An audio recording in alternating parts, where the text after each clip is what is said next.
नमस्कार. कल्पकस्तुरी क्लासेसमध्ये तुमचं खूप खूप स्वागत आहे. आपण आता 5वीचा मॅथ चालू केलंय. 5वीच्या मुलांनी व्यवस्थित व्हिडिओ बघायचा आणि प्रॅक्टिस करायची. एकही एक्झाम्पल असं राहणार नाही की तुम्हाला सोडवता येणार नाही. फक्त तुम्ही व्यवस्थित ऐका आणि प्रॅक्टिस करा. तर आज आपला काय आहे, क्वेश्चन 2 आहे. काय दिलंय त्यांनी, fill in the blanks in the table below. तर टेबल दिलेलं आहे, टेबल मध्ये काही काही गाळलेल्या जागा दिल्या आहेत त्या भरायच्या आपल्याला. आता फिल इन द ब्लँक म्हटलं की काय, गाळलेल्या जागा भरायच्या असतात मराठीमध्ये. सोपं आहे. आता इथे पहिले कॉलम मध्ये दिलंय देवनागरी न्यूमरल्स. देवनागरी न्यूमरल्स म्हणजे काय, आपल्या मराठी मधले अंक दिले. आता तुम्हाला 5वी पर्यंत 4थी पर्यंत तुम्ही शिकले असेल. 1 ते 100 येतं सगळ्यांना, आणि बऱ्याच मुलांना 1 ते 100 पण येत नाही, म्हणून त्यांनी हा क्वेश्चन टाकला. तर 1 ते 100 माहिती पाहिजे, थोडंसं बघितलं तर येऊन जातं. आणि पुढचा कॉलम काय आहे, इंटरनॅशनल न्यूमरल्स. इंटरनॅशनल न्यूमरल्स म्हणजे कोणते, आपण जे 1 2 3 वापरतो त्याला इंटरनॅशनल नंबर्स म्हणतात. आणि तिसरा कॉलम दिलाय काय, नंबर रिटन इन वर्ड्स. आता ह्या नंबरला आपल्याला कशामध्ये लिहायचंय, शब्दात लिहायचंय. तुम्हाला 1 to 100 चे स्पेलिंग येतात आणि सगळ्यांना येतात. मग त्याच 1 to 100 चे स्पेलिंग काय आहे, इथं तुम्हाला शब्दामध्ये लिहायला त्यांनी सांगितलंय. मग पहिला अंक दिलाय बघा. आता याला वाचायला पण तुम्हाला यायला पाहिजे. परीक्षेला क्वेश्चन टाकतात की मराठी देतात, इंग्लिश लिहायला लावतात. कधी कधी इंग्लिश देतात आणि मराठी लिहायला लावतात. मग दोन्ही तुम्हाला काय करता आलं पाहिजे, चेंज करता आलं पाहिजे. मग याला वाचायचं कसं, 2359. त्याला इंग्लिश मध्ये आपण असं लिहितो. मग याची स्पेलिंग लिहायची. आता मग काय स्पेलिंग लिहाल तुम्ही, 2300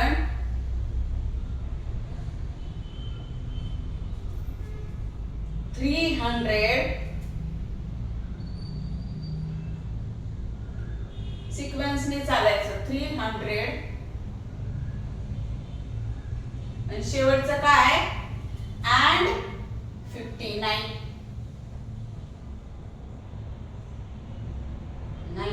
बस संपलं.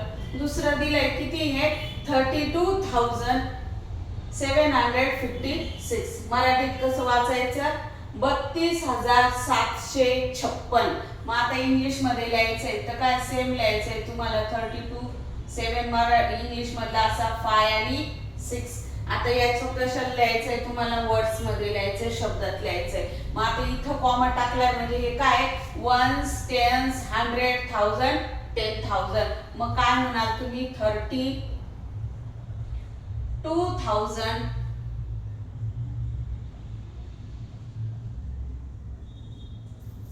पुढे 100 कोण आहे, 700. आणि शेवटच्या याला काय वापरायचं, and किती आहे, 56. झालं, संपलं. 56. आता इथं दिली नाही, तर याचा मराठी करायचंय. तर मराठीमध्ये 6 ला कसं लिहितात, असं. 7 ला कसं लिहितात बघा, इथं दिलेलंच आहे. तुम्ही इथं बघितलं तरी चालेल. नंतर काय तुमचा 8 आहे, 8 असा. 5 कसा असतो, असा. आणि 9 झालं. मग काय, 67,000. 67,000. 100 च्या जागी कोण आहे, 800.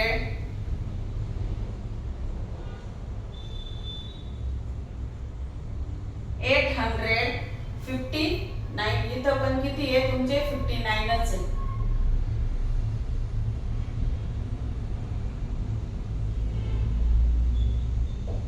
ओके. शेवटचं दिलेलं आहे 1034. म्हणजेच काय, 1034. मग लिहायचंय तुम्ही 1034. आणि लिहायची स्पेलिंग काय, 1000.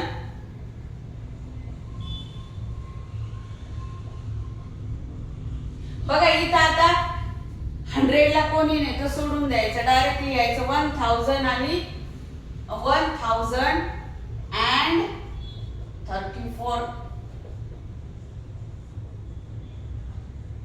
बस, सोपं. आणि शेवटचं दिलंय तुम्हाला 27,890. 95 वर्ड्स मध्ये दिले आणि आपल्याला डिजिट मध्ये लिहायचं आहे. आता आपण आधी काय करू, इंग्लिश इंटरनॅशनल नंबरचं लिहू आणि मग मराठीत लिहू. मग 27 हे लिहा. 27 काय म्हटलंय, 1000 कॉमा द्या. 800 हे लिहा. 800 अँड काय आहे 95. काय अवघड आहे त्याच्यात, जसं जसं बोललंय तसं तसं लिहायचं. आणि इथं नेहमी 1s 10s 100 1000 10,000 ही सिक्वेन्स लक्षात ठेवायची. आणि मराठीत लिहायला काय लिहाल तुम्ही, 2 7 8 9 आणि 5. इथं अंक बघून घ्यायचे, 2-3 अंक त्यांनी दिलेले पण मग सोपं आहे. तिथं थोडं व्यवस्थित लक्ष दिलं तर समजला. 6वा क्वेश्चन